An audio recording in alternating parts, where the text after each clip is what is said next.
Okay, so NBA Watchability ranking for this upcoming season. This is not the best teams. This is the most watchable.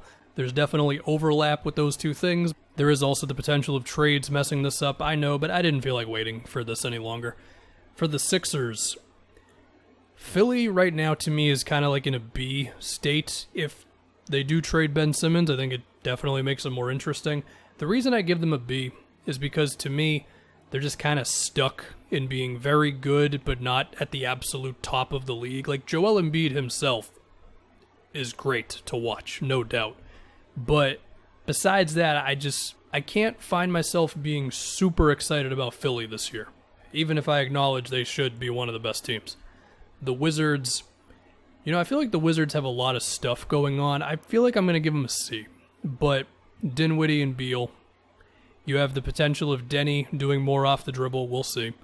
You've got Rui, who was looking great in the Olympics for one game at least. He was looking like Michael Jordan with all his contested mid-rangers he was making. But the reason I still give him a C is because I feel like they just might get so torched on defense that maybe it would actually still be fun, just super high-scoring games. But I feel like it's a C.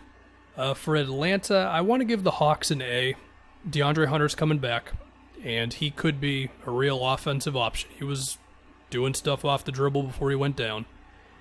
I feel like there's the potential of John Collins getting back in the offense. Maybe that's dumb of me to believe.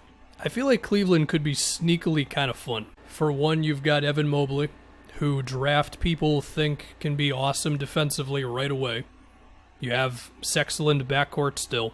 I feel like Cleveland is still a C, but I would not be shocked if they proved to be one of the more fun teams by the end, but I don't have the guts to put them in a B, or definitely not an A right now. The Pistons. Honestly, I kind of want to put the Pistons in A.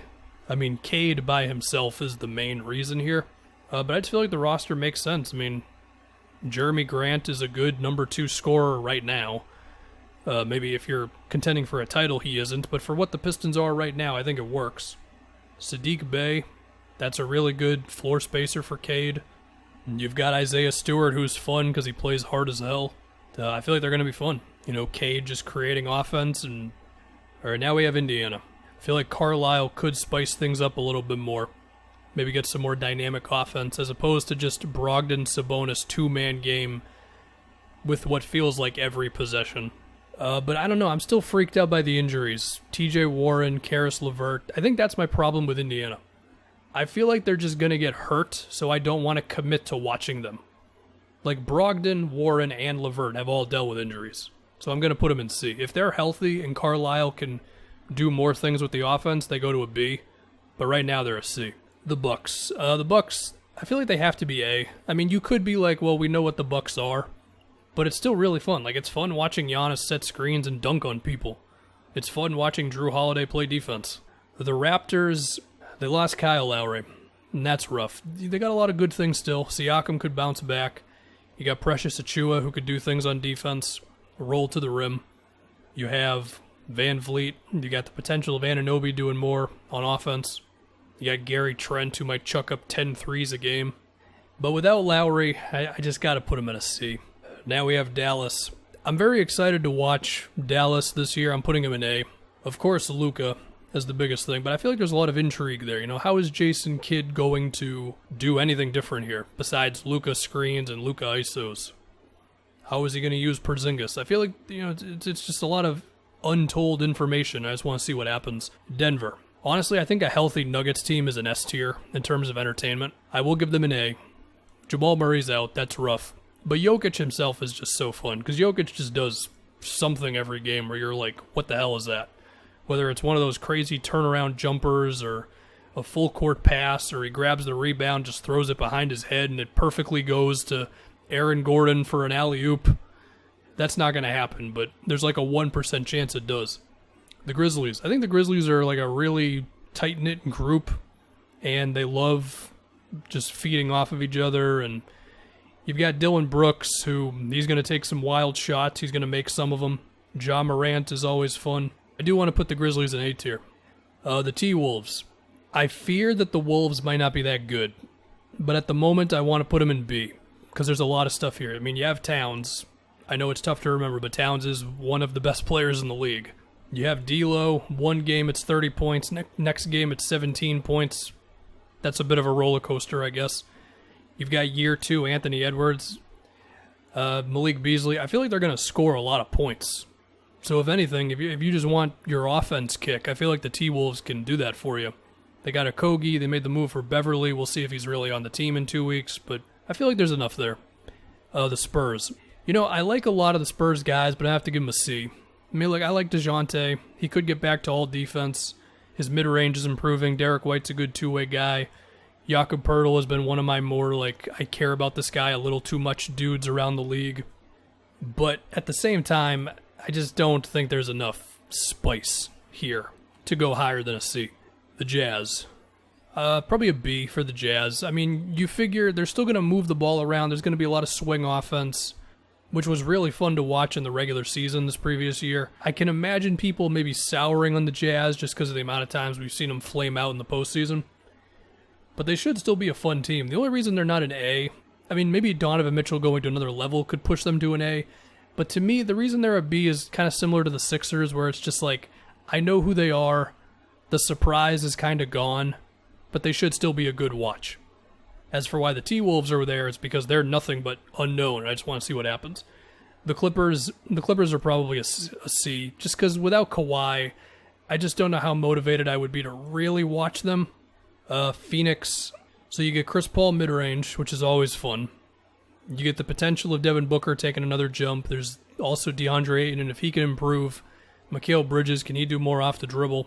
Am I crazy for believing there could be another element to the Suns where we see them look a little different next year, and as a result, I might put them in A? Am I going too far there? The Blazers will go B. Similar to other teams in B category, there is definitely a bit of I know what I'm getting, to the point where it might be a little too familiar, but it's still Dame going off, and that's always fun to watch. Now we got Sacktown. Listen, watching Tyrese Halliburton rotate on defense sometimes feels like S tier for me. I think the Kings could actually be kind of fun. De'Aaron Fox, one of the more underrated dudes in the league at this point. Year 2 of Halliburton. Harrison Barnes is still very solid. Davion Mitchell could bring him some more defense. Rashawn Holmes plays hard. I feel like there's enough here for them to be kind of fun.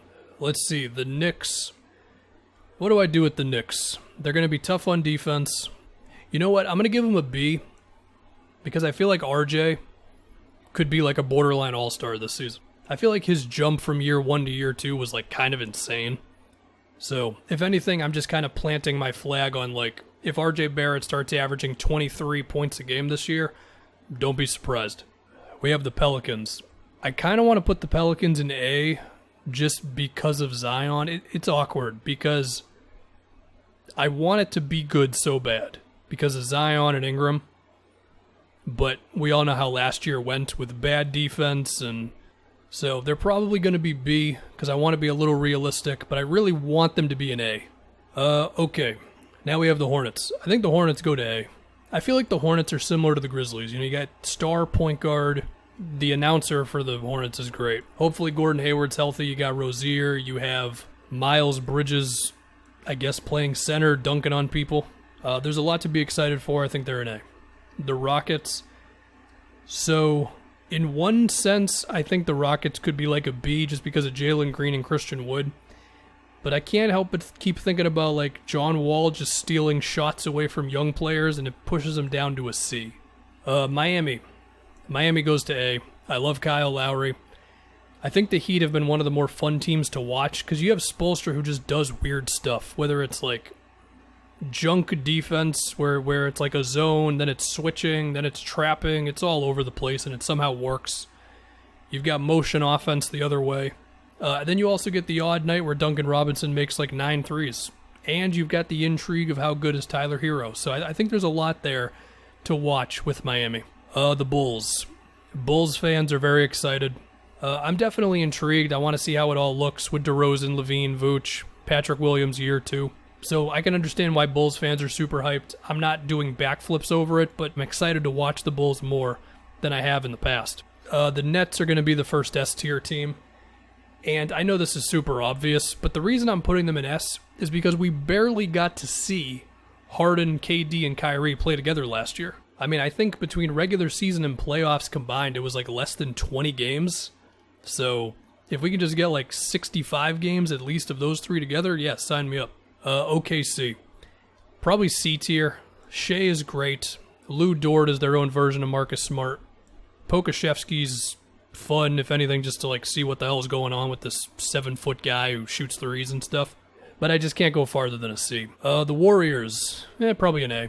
I figured the motion offense will be back. You got Draymond doing things. There's the intrigue of James Wiseman, Moses Moody, Kuminga, Otto Porter on a minimum contract. What the hell is that? And of course, Steph. Like Steph to me, kind of like Jokic. Like Steph by himself made them super fun last year. My Celtics. This is kind of tough, because I'm going to watch every Celtics game, but if I try to think of the Celtics from a non-Celtics fan, I feel like they'd be B. Last year, they were, like, honestly a D in watchability. This year, probably a B. You know, you got Tatum and Jalen. Horford will solidify things. He'll shoot some threes. He'll do his Horford passes from the top of the key. He'll play solid pick-and-roll defense. You got Schroeder for more juice off the dribble. The Lakers, that's the other S tier. I know, how original. Nets and Lakers in S tier. But look, man, it's LeBron and Westbrook. That roller coaster is just going to be really fun game to game. And finally, we've got the Magic. I'll probably give them a C. I mean, Jalen Suggs is cool. No Jonathan Isaac for probably most of the year hurts them. You got the Cole Anthony, RJ Hampton thing going on. Like, there's some interesting things here, but it's a C. So, yeah, there you go. Watchability.